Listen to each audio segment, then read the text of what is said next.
उत्तर प्रदेश सरकार में पंचायत चुनाव को लेकर भारतीय जनता पार्टी तैयारियों में जुटी हुई है। उत्तर प्रदेश सरकार में कैबिनेट मंत्री चौधरी भूपेंद्र सिंह ने सिटी चैनल से बात करते हुए कहा है कि प्रदेश में पंचायत चुनाव को लेकर तैयारियां शुरू कर दी गई हैं, जिसको लेकर सभी को जिम्मेदारी भी दी गई है। साथ ही उनका ये कहना है कि आगामी नए वर्ष में फरवरी से लेकर मार्च तक के बीच में पंचायत चुनाव संपन्न कराने के लिए काम भी किया जाएगा। साथ ही उनका ये भी कहना था कि इस बार भी पंचायत चुनाव में भारतीय जनता पार्टी की जीत होगी। उत्तर प्रदेश में पंचायत चुनाव को लेकर भारतीय जनता पार्टी ने तैयारियां शुरू कर दी हैं और साथ ही अपने सभी पदाधिकारियों को जिम्मेदारी भी सौंपी गई है। उत्तर प्रदेश सरकार में पंचायत राज्य मंत्री चौधरी भूपेंद्र सिंह ने पत्रकारों से बात करते हुए कहा कि पंचायत चुनाव को लेकर तैयारियां की जा रही हैं और फरवरी तक अधिसूचना जारी हो जाएगी। मार्च तक चुनाव को पूर्ण भी करा लिया जाएगा। पंचायत राज्य मंत्री चौधरी भूपेंद्र सिंह का कहना था कि भारतीय जनता पार्टी की जीत पंचायत चुनाव में भी अवश्य होगी। और आप लोगों ने देखा होगा कि अभी कोविड-19 के कारण चुनाव की प्रक्रिया में थोड़ी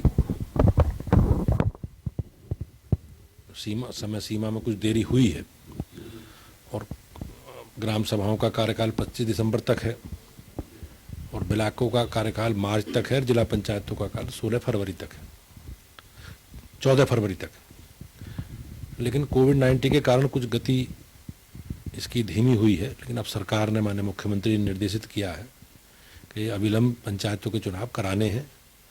तो विभाग के द्वारा जो क्षेत्र नगरीय क्षेत्रों में सम्मिलित हुए हैं सीमा विस्तार में, उनका पुनर्गठन कर दिया गया है और वार्डों के परिसीमन की अंतिम सूची प्रकाशित कर दी गई है। 26 तारीख तक उस पर आपत्ति मांगी गई है। 6 जनवरी तक उसका फाइनल प्रकाशन घोषित हो जाएगा। अभी कुछ क्षेत्र नगर पंचायतों में, नगर पालिकाओं में सीमा विस्तार में जुड़े हैं, तो उन जुड़े जिलों से भी उनके पुनर्गठन का और परिसीमन का प्रस्ताव 28 तारीख तक आना है और उसे हम लोगों को पूरा करना है। शेष 4 जिले ऐसे हैं जिनका परिसीमन पिछली बार नहीं हुआ था, मुरादाबाद, संभल, गोंडा और गौतम बुद्ध नगर। उन जिलों का भी परिसीमन का पुनर्गठन का काम चल रहा है। 14 जनवरी तक उसे भी हम लोग पूरा कर लेंगे। उसके बाद आरक्षण की प्रक्रिया है, तो आरक्षण की प्रक्रिया पूरी करके फरवरी में चुनाव की अधिसूचना जारी कर देंगे। मुझे ऐसा लगता है कि मार्च के अंतिम सप्ताह तक चुनाव हम लोग संपूर्ण करा लेंगे। उसके बाद 21 दिन की अधिसूचना के बाद जिला पंचायतों का और क्षेत्र पंचायतों का चुनाव संपादित करा लेंगे।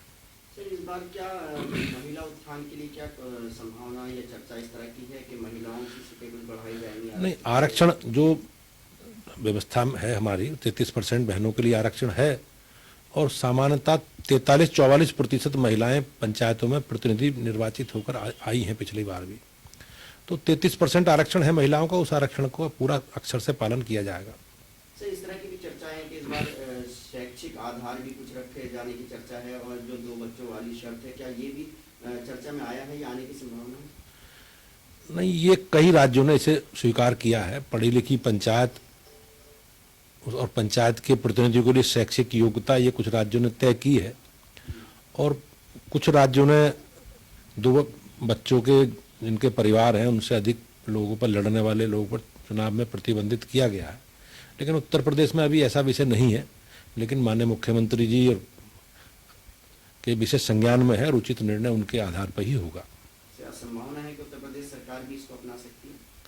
नहीं, इसमें अभी कोई निर्णय नहीं है, लेकिन माननीय मुख्यमंत्री जी के विशेष संज्ञान में है, निर्णय उन्हें करना है। अच्छा सर, लंबे समय से किसानों का आंदोलन चल रहा है, सरकार की बन नहीं पा रही। आपको क्या लगता है, क्या जो कांग्रेस, सपा, बसपा जो विपक्षी दल हैं वो लगातार किसानों की आवाज मिला रहे हैं, तो वो भी शामिल हो रहे हैं प्रदर्शनों में?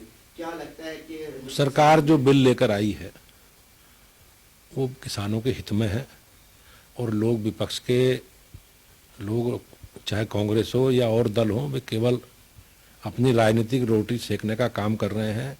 जिस प्रकार से पिछले चुनावों में राजनीतिक परिणाम आए हैं और भारतीय जनता पार्टी को माननीय नरेंद्र मोदी जी के नेतृत्व में, उत्तर प्रदेश में माननीय योगी जी के नेतृत्व में लोगों ने विश्वास व्यक्त किया है, तो कहीं ना कहीं अब विपक्षी दलों के पास गुमराह करके और नकारात्मक प्रचार के माध्यम से ही वो चीज़ आगे बढ़ाना चाहते हैं। लेकिन जनता सब समझ चुकी है, समझ रही है और किसानों से बातचीत का एक रास्ता सरकार ने खोला है। सरकार की तरफ से बातचीत के द्वारा इस विषय को समाधान करने का पूरा प्रयास सरकार करेगी।